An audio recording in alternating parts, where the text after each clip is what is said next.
Hi everybody, I'm Jack the Rambling Raconteur. I hope you are doing well. I hope you're having a good week, a safe week wherever you are in the world. And this is going to be my March of the Mammoths TBR video. And I'm really excited because I love reading, but I really enjoy an extended reading experience. Immersing my mind in a text, in the world that can be conjured up in 800 plus pages. And, exploring all of the corners that can exist when you have a text of that length. I enjoy meeting all the individuals or the characters who populate that world. And of course, all of the weird details, the connections that exist. And my fellow free associators know what I'm talking about, where one of my favorite mental habits when I'm reading is to just discover all of the strange and really beautiful, ultimately, connections that, unify the human experience, that draw us together, all the threads that make up that fabric of humanity, and really, truly, cause our lives to intersect and our dreams to intersect. And so that's something I love when I'm reading. And that mental habit is, is exacerbated or encouraged on a more optimistic note when I go out on my long distance runs and sort of just, disappear into my mind for an hour while I'm running and to think about life or have, I have these conversations with myself. And those conversations, of course, include my reading. And so the conversations in March that I'll be having will center around Parting the Waters, America in the King Years, 1954 to 1963 by Taylor Branch. And this is the first of a 3-volume sequence Branch wrote chronicling the U.S. Civil Rights Movement with Reverend Dr. Martin Luther King Jr. as sort of the central, individual within the movement. But it's not a biography of Martin Luther King. It is so much more than that. If there's one thing Branch really excels at, it is creating the multiple sort of telescopic scales that can exist within a great nonfiction, historical narrative. He is, he populates the book with hundreds of characters, individuals, I should say, who are, creating history in their lives on a daily basis on a very local scale. And so he populates that world, but then he pulls back that telescope to show sort of a national or even at times a global perspective on the U.S. Civil Rights Movement. And so I'm really excited to read this. I have never read the full book cover to cover. I've read some passages. I've used it primarily to sort of as a reference to then find primary sources for essays and stuff when I was in school. But I've enjoyed what I've read, and so I'm excited to read it. It's 922 pages, which puts it right at about 30 pages a day. But I have a feeling that I'm going to be, pushing the pace a little bit, if you will, on this Mammoth Marathon. I'll just be pushing the pace a little bit. And I'm really excited to read this. Now, as part of my preparation, what ultimately led me to choose Parting the Waters is I just finished reading the Library of America's Reporting Civil Rights Part 1 last night. And I've been reading this book for several months, and I've loved it. It is certainly one of the greatest nonfiction books I've ever read.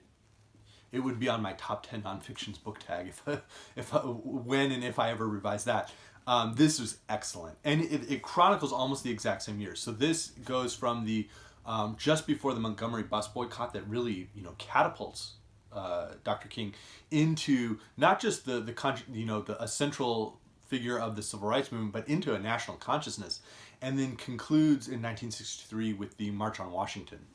And this volume begins in 1940 and then runs to just before the start of the March on Washington. And just primary source after primary source after primary source, 900 pages of primary sources, primarily written by black writers, whether reporters or journalists. Some of them were more famous fiction writers, personalities, Ralph Ellison, Langston Hughes, James Baldwin, of course, but also just enormous numbers of publications from newspapers that primarily were sold to African-American, families and homes. And so this was just amazing. And I think it's going to act as a really great way to have this in my mind as I read Parting the Waters and be able to sort of critically compare how Branch uses those sources and whose voices he chooses to include and amplify. And I think that will make this a really interesting reading experience. Of course, if I do really push the pace with Parting the Waters, up next will be The Pillar of Fire, which picks up and carries this, the narrative forward another 2.5 years And very excited. So I don't know if you've ever read the full sequence. The third volume is At Canaan's Edge, 1965 to 1968. I don't know if you've ever read the full sequence by Taylor Branch. Maybe you're a huge fan. Maybe you are not a fan.